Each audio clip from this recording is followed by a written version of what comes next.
Дітки, доброго ранку! Дуже рада вас бачити. Давайте з вами привітаємось. Доброго ранку, рідний наш дім. Доброго ранку, діткам усім.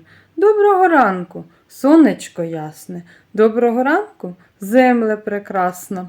Дітки, сьогодні я вам пропоную стати дослідниками, дослідити прикмети весни. Поглянемо на людей, які йдуть вулицею. Як змінився їх зовнішній вигляд порівняно із зимою?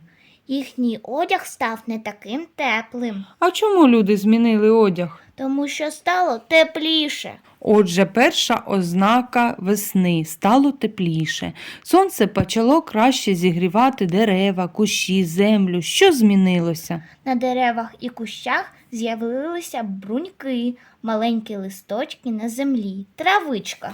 Здогадайтеся, що взимку було голим, а навесні одяглося в зелене вбрання. Дерева та кущі. Яка друга ознака весни? А друга ознака весни – на деревах і кущах з'являються бруньки, маленькі листочки, на землі – травичка. А кого ми не змогли знайти в травичці пізньої осені? Хто з'явився навесні з настанням тепла у молодій травичці? Комахи. Назвіть комах, яких ви знаєте. Мураха, бджола. Дітки, а відгадайте загадку. Маленьке, червоненьке, у чорну цяточку на полі літає. Це сонечко. Молодці, це жук-сонечко. Отже, наступна весняна прикмета – поява комах. Діти, куди поділися лід, сніг? Що з'явилося замість них? Струмочки та калюжі. Струмочків багато, вони розтеклися далеко, щоб напоїти землю, щоб травичка росла, зеленіла і був багатий урожай. Зійшли сніги, шумить вода. Коли це буває? Навесні. Наступна прикмета – це танення снігу і льоду. Якщо заплющити оченята, які звуки з вулиці ми можемо почути?